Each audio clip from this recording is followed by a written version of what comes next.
Good morning student. देखिए 12th class CBSE के लिए हम 6th चैप्टर के बारे में डिस्कस कर रहे थे। अगर बच्चों हम कल की क्लास की बात करें तो कल की क्लास में हमने फैराडे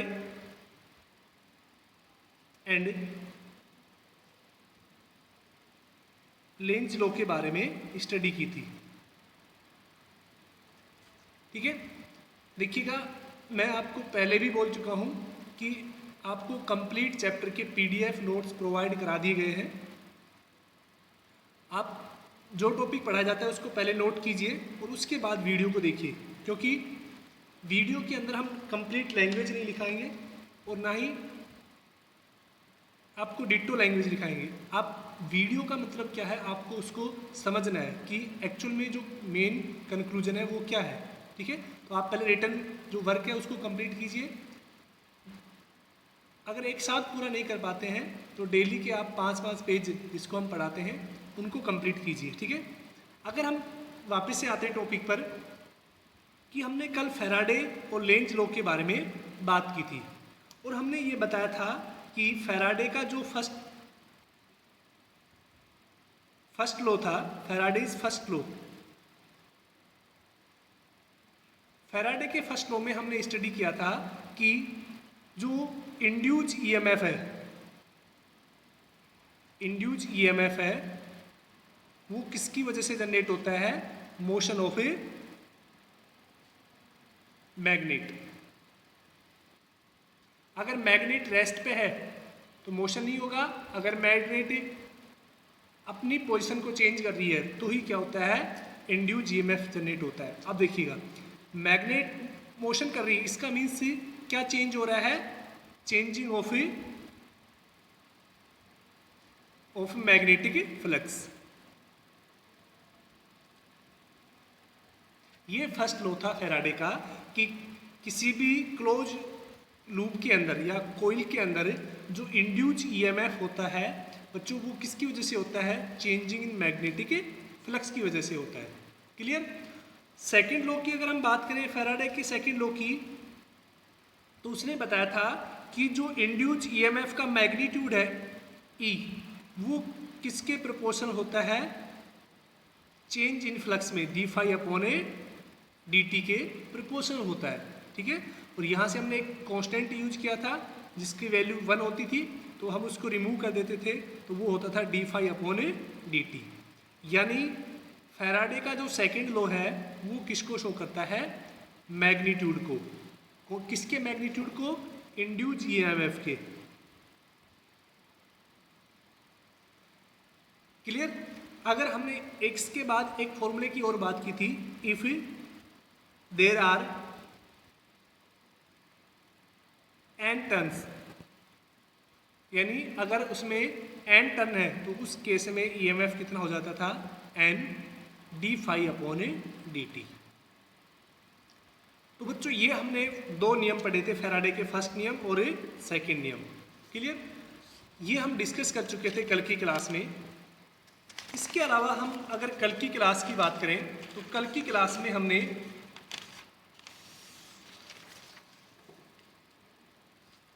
लेंज लॉ के बारे में भी डिस्कस किया था।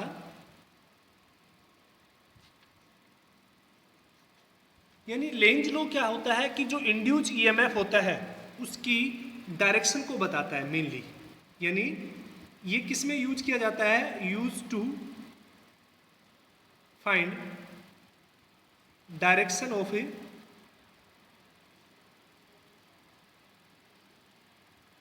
Induced EMF. ठीक है ना?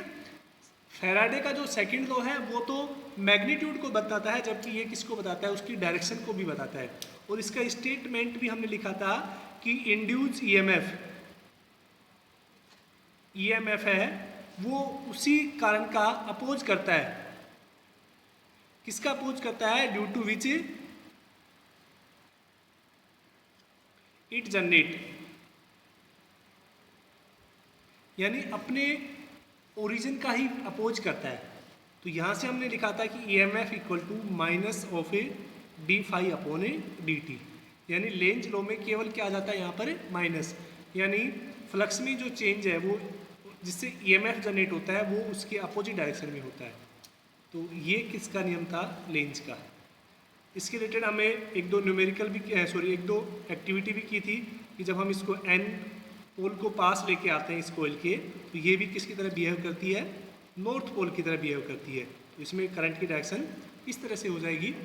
अगर हम इसको दूर लेके जाते हैं, नॉर्थ पोल को दूर लेके जाते हैं, तो उस केस में क्या होता है, ये साउथ की तरह बिहेव करती है। यानी प्रत्येक केस में ये क्या करेगी, उसका अपोज करेगी। क्लियर। अब देखिएगा आज का जो टॉपिक है काफ़ी इंपॉर्टेंट है एग्जाम की दृष्टि से, उसके बारे में बात करते हैं हम। तो आज का टॉपिक है वो है motional EMF. Motional EMF, electromotive force. बच्चों नाम से ही पता लग रहा है कि मोशनल का मीन्स क्या हो गया, मोशन की वजह से अगर जनरेट होता है उसको हम क्या बोलेंगे, मोशनल ईएमएफ।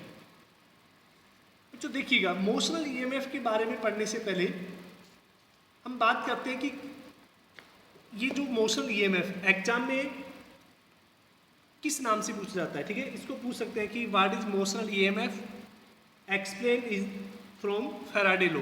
ठीक है, या फिर मोशनल ईएमएफ को आपको लोरेंज फोर्स से भी एक्सप्लेन करा सकता है। ठीक है, तो लोरेंज फोर्स का तो आता नहीं एग्जाम में, आपको सिर्फ फैराडे का ही याद रखना है। तो देखिएगा मोशनल ईएमएफ क्या होता है, मान लेते हैं कि किसी भी पॉइंट पर, ठीक है, किसी प्लेन पर मान लेते ये मैग्नेटिक फील्ड है। बच्चों जो क्रॉस मैग्नेटिक फील्ड है आपको पता होगा किसको डिनोट करता है, मैग्नेटिक फील्ड इनवर्ड होगा या आउटवर्ड, बताइएगा। क्रॉस जो सिंबल है मैग्नेटिक फील्ड इनवर्ड को रिप्रेजेंट करता है, यानी जो मैग्नेटिक फील्ड है वो कहाँ पे होगा, प्लेन के इनवर्ड होगा। तो ये हमने एक इनवर्ड मैग्नेटिक फील्ड को कंसीडर किया है। आप चाहें तो केवल आउटवर्ड भी ले सकते हैं, ऐसा कोई जरूरी नहीं है कि इनवर्ड ही लेना है। ठीक है, अब मान लेते हैं कि इसके अंदर एक हम कंडक्टर रोड रखते हैं। समझने की कोशिश करना पहले कि ये कंडक्टर रोड रखी है हमने,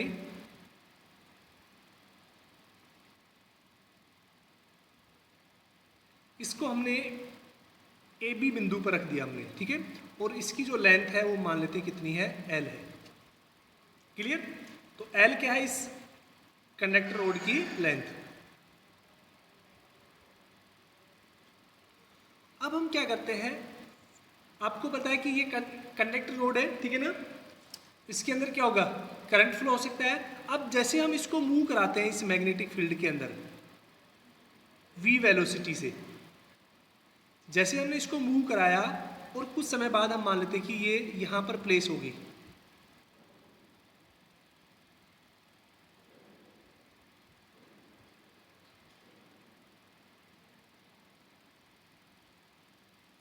पी क्यू पॉइंट पर।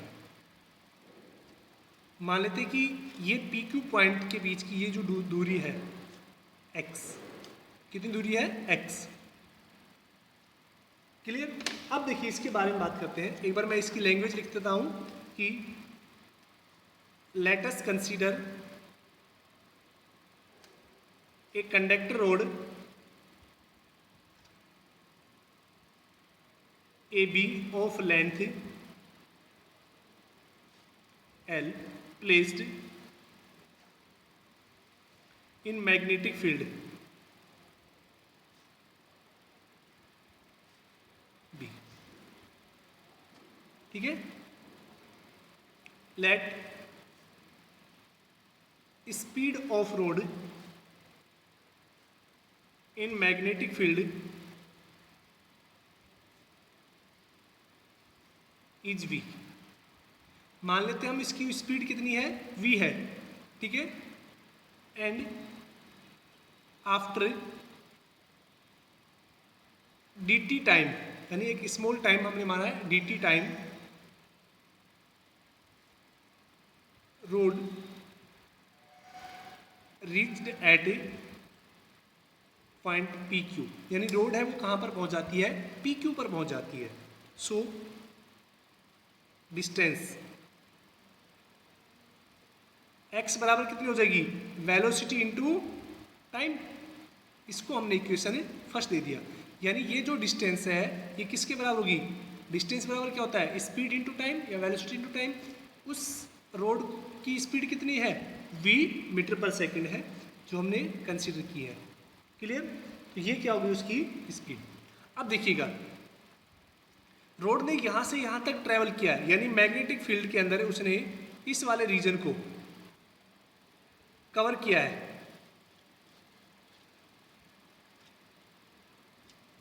इतने रीजन को कवर किया है, ठीक है। यानी अगर हम मैग्नेटिक फ्लक्स की बात करें, सिंस मैग्नेटिक फ्लक्स, बच्चों मैग्नेटिक फ्लक्स फाई बराबर कितना होता है, बी डॉट ए। क्लियर, हमने मैग्नेटिक फ्लक्स के बारे में पढ़ा हुआ है, बी डॉट ए। ये एम लिख लेता हूं मैं, यानी मैग्नेटिक फ्लक्स। ऐसे ही इलेक्ट्रिक फ्लक्स भी होता है जिसके बारे में हम पढ़ चुके हैं। तो वापिस से देखते हैं कि phi equal to B A cos theta, और कोस कितना है, phi equal to B A cos 0 degree. बच्चों यहाँ पर कोस 0 डिग्री क्यों है, बता सकते हो। देखिएगा ये प्लेन है, मैं सिर्फ उस एरिया की बात कर रहा हूँ। इसकी लेंथ कितनी है, एल है, ये रोड है, ये एल लेंथ बाई की है, तो इस एरिया की लेंथ भी कितनी हो जाएगी, एल हो जाएगी। ये दूरी कितनी है, एक्स है, ये एरिया हो गया। इस एरिया का अगर हम एरिया वेक्टर बात करें, यहाँ पर जो एंगल होता है कोस, ये किस किस के बीच में होता है, मैग्नेटिक फील्ड और एरिया वेक्टर के।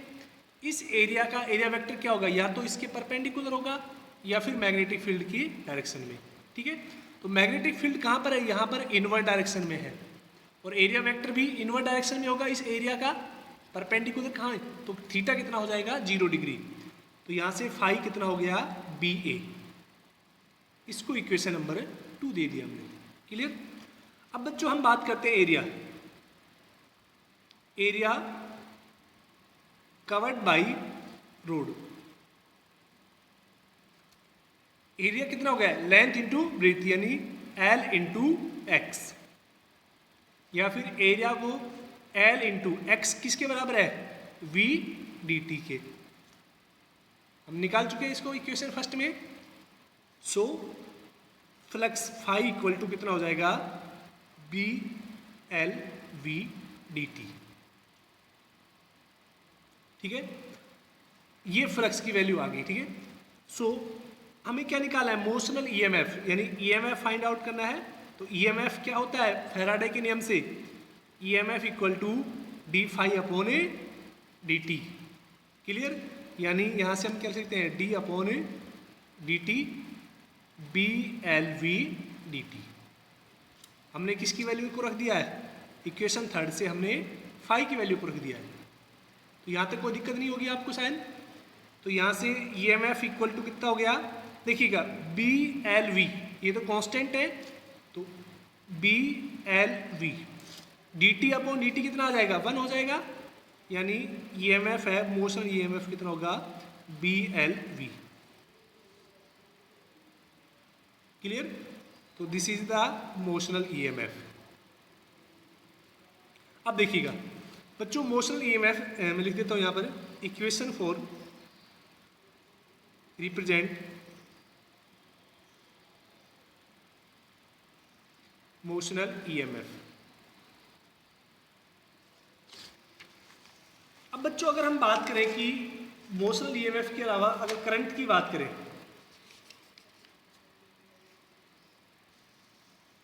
तो देखिएगा नेक्स्ट टॉपिक है, इसी का सब पार्ट है, current in case of A motional EMF.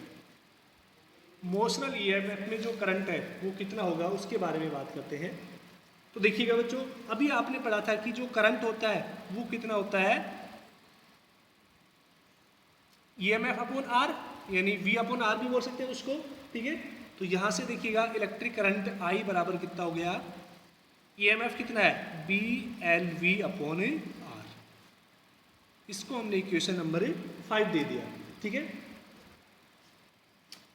Next तो ये ध्यान रखना है कि जो करंट है आई है वो कितना होता है मोशन ईएमएफ में BLV अपॉन आर। अगर हम फोर्स की बात करें, फोर्स ऑन मूविंग आर्म या रोड, यानी ये जो रोड मूव कर रही है,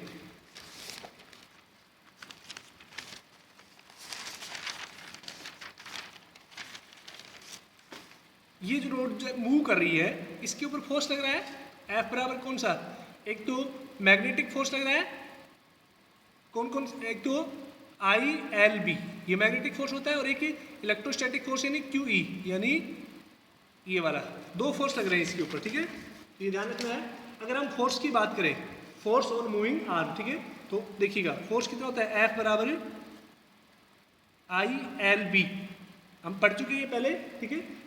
तो यहाँ से हम क्या लिख सकते हैं F इक्वल टू, बच्चों I की वैल्यू को हम इक्वेशन 5 से लिख सकते हैं BLV upon R into B, sorry LB। तो यहाँ से F बराबर कितना हो गया B square L square V upon R। तो ये क्या होता है मोशनल EMF के अंदर उस आर्म पे लगने वाला फोर्स। B इंटू बी कितना होगा B square, L into L कितना होगा L स्क्वायर, और V अपॉन R, ठीक है। नेक्स्ट अगर हम बात करें कि पावर के बारे में, तो पावर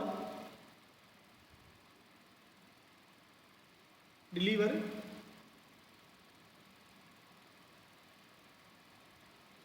क्या हो रहा है, delivered by the external force.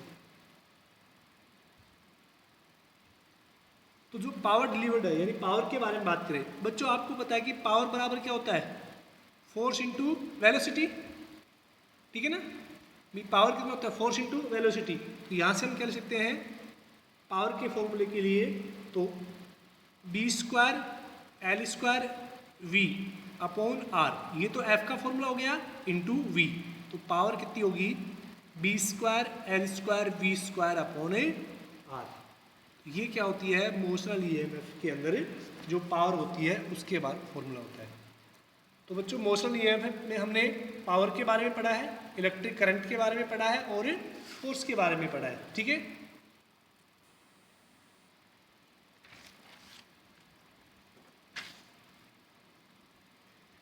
बच्चों नेक्स्ट टॉपिक की बात करते हैं, that is eddy current.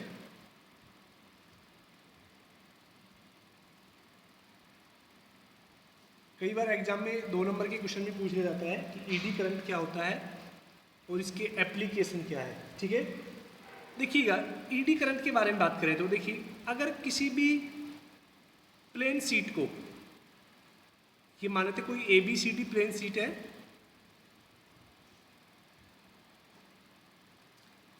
Plane seat को अगर आप वेरिएबल मैग्नेटिक फील्ड में रख देते हैं, यानी मैग्नेटिक फील्ड है वो कैसा होना चाहिए वेरिएबल। इस ABCD किसी भी कंडक्टर, ये कंडक्टर प्लेट है, इसको अगर आप एक वेरिएबल मैग्नेटिक फील्ड में रखते हैं, यानी जिसका मैग्नेटिक फील्ड का मैग्नीट्यूड क्या हो रहा है चेंज होता जा रहा है, ठीक है, लगातार इंक्रीज हो रहा है डिक्रीज हो रहा है, ठीक है। तो उसमें जब हम रखते हैं इस मैग्नेटिक फील्ड, इस प्लेट को वेरिएबल मैग्नेटिक फील्ड में जब रखते हैं तो क्या होता है कि इसके अंदर एक करंट जनरेट हो जाता है। कौन सा करंट है ईडी करंट। अब देखिएगा वो जो करंट जनरेट होता है वो इस तरह से होता है, यानी वेव की फॉर्म में होता है। जैसे आप पानी के अंदर किसी पत्थर को फेंकते हैं तो उसके बाद क्या होता है इस तरह से वेव जनरेट होने लग जाती है। तो किसी भी कंडक्टर सीट को आप वेरिएबल मैग्नेटिक फील्ड में रखते हैं तो उसकी सरफेस पर जो करंट जनरेट होता है उस करंट को हम क्या बोलते हैं ईडी करंट बोलते हैं, ठीक है। बच्चों ये ईडी करंट है, ये 1830 में, ठीक है ना, सॉरी 1895 में एक साइंटिस्ट थे फोकाल्ट, ठीक है ना, फोकाल्ट थे।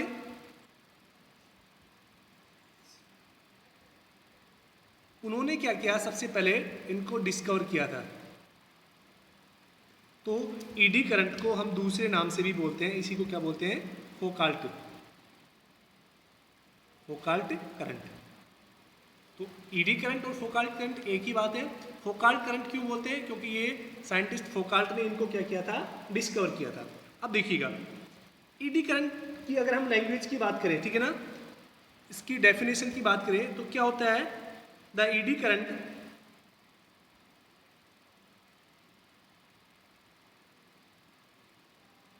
Are the current induced in a coil or plane sheet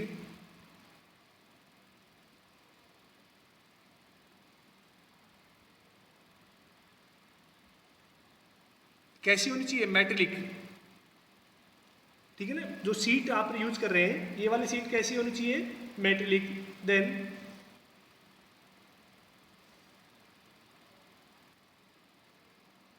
by changing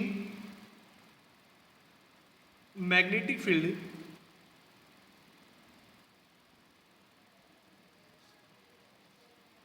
a current generate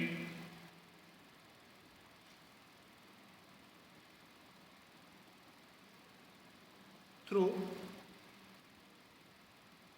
sheet known as eddy current.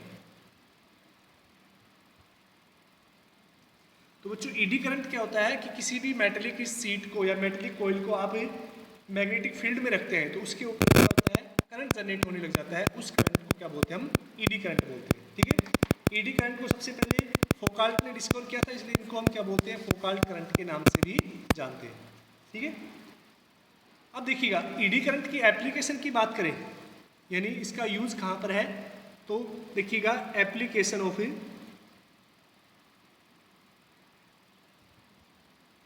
Eddy current.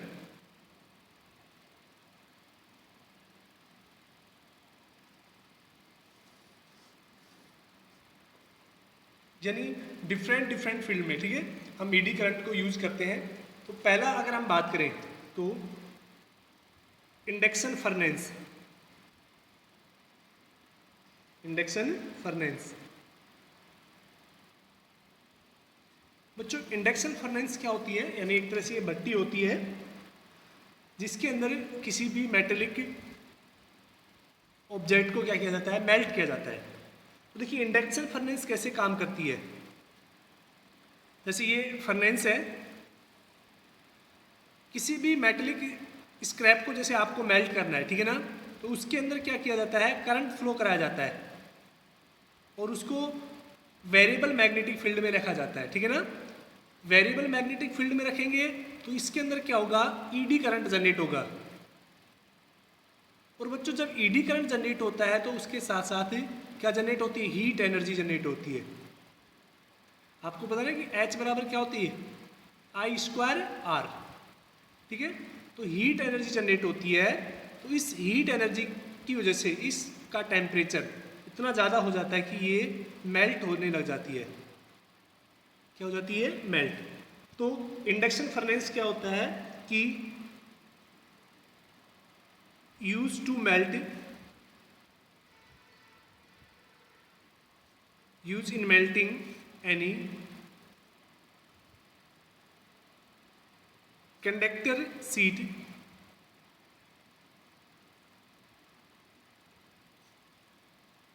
by principle of eddy current,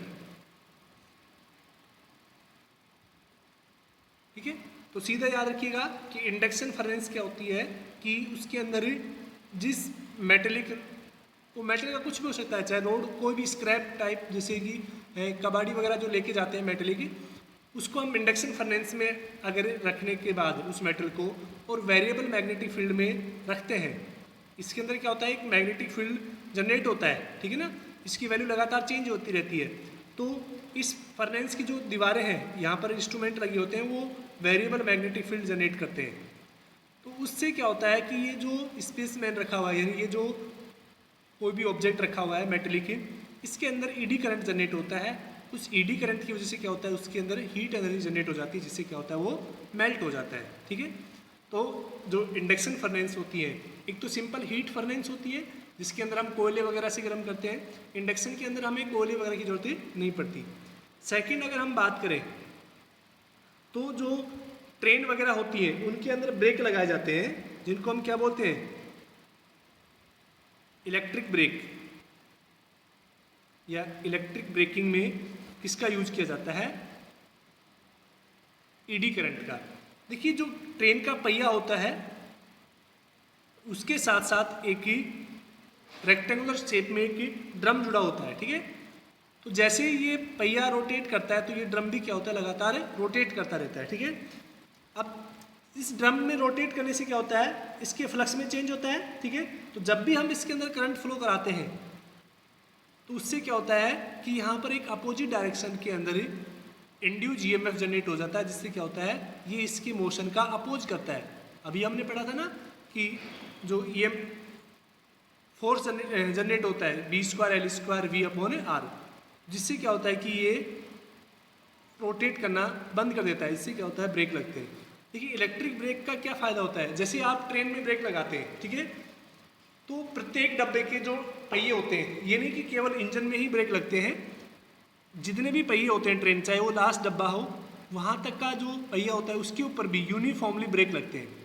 अगर हम ट्रेन के इंजन पर सडनली ब्रेक लगाएंगे तो आपने 11th class में पढ़ा था कि मोमेंट ऑफ इनर्शिया की वजह से क्या होगा कि पीछे की जो डब्बे हैं वो हाई स्पीड पे होने की वजह से क्या होते हैं, वो सडनली न्यूटन्स के फर्स्ट लॉ से रेस्ट पे नहीं आते और वो क्या होते हैं पटरी से उतर जाते हैं।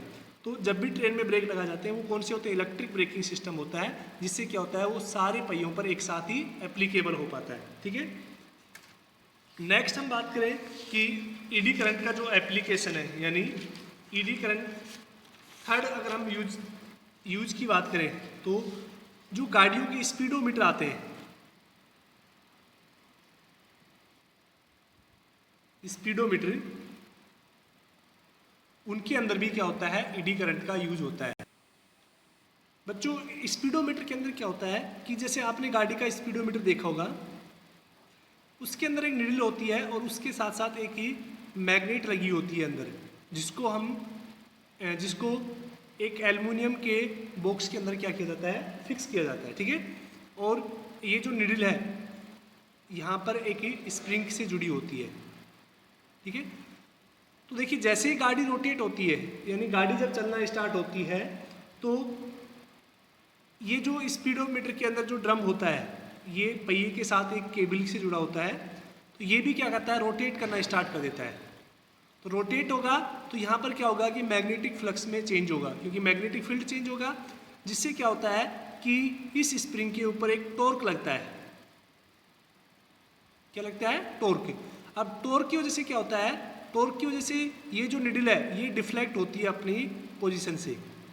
तो जैसे जैसे स्पीड बढ़ती है तो जो टॉर्क है उसका मैग्नीट्यूड भी क्या होता है, बढ़ता जाता है, और जिससे क्या होता है उसका जो एंगल ऑफ डिफ्लेक्शन है वो भी क्या होता है, बढ़ जाता है, जिससे किसी भी गाड़ी की स्पीड है, इंस्टेंटेनियस स्पीड है, वो शो हो पाती है।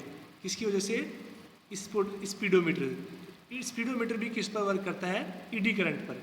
समझ में आया? इसके अंदर क्या होती है, एक बार मैग्नेट लगी होती है जिसको हम एल्युमिनियम फ्रेम के अंदर रखते हैं। ठीक है, जब इसको केबल के द्वारा पहिए से जोड़ा जाता है तो जैसे पहिया रोटेट करेगा तो यहाँ से क्या होता है ये भी रोटेट करने लग जाती है।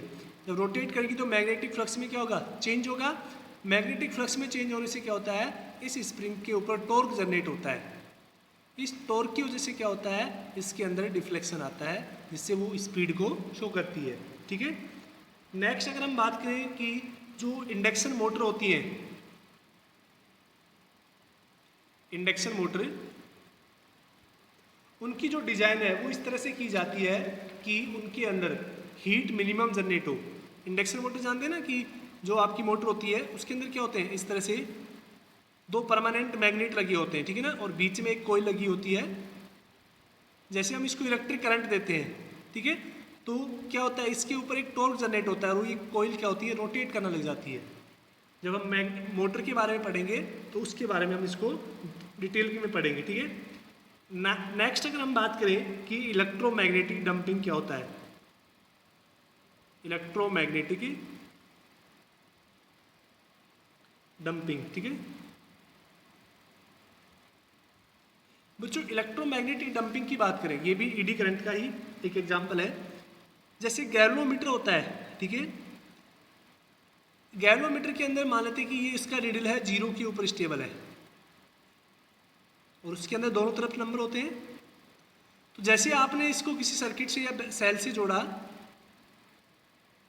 तो क्या होता है, ये एकदम से रीडिंग दिखा देता है, जैसे 2 एम्पियर हो गया।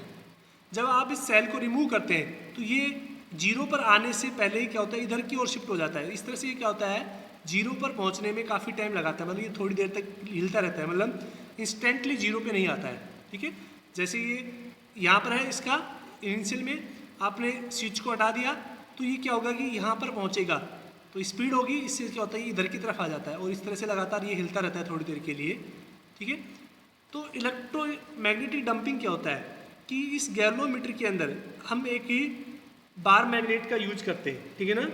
इस बार मैग्नेट की यूज करने से क्या होता है कि जैसे ये यहाँ से रिलीज होता है तो ये इस डायरेक्शन में ना आके क्या होता है, ये इजीली यहाँ पर स्टेबल हो जाता है। क्यों? क्योंकि ये जो बार मैग्नेट है इसकी मोशन की वजह से क्या जनरेट होगा, टॉर्क जनरेट होता है। उस टॉर्क की वजह से क्या होता है, ये अपोजिट डायरेक्शन में डिस्प्लेस होने से रुक जाता है, ठीक है।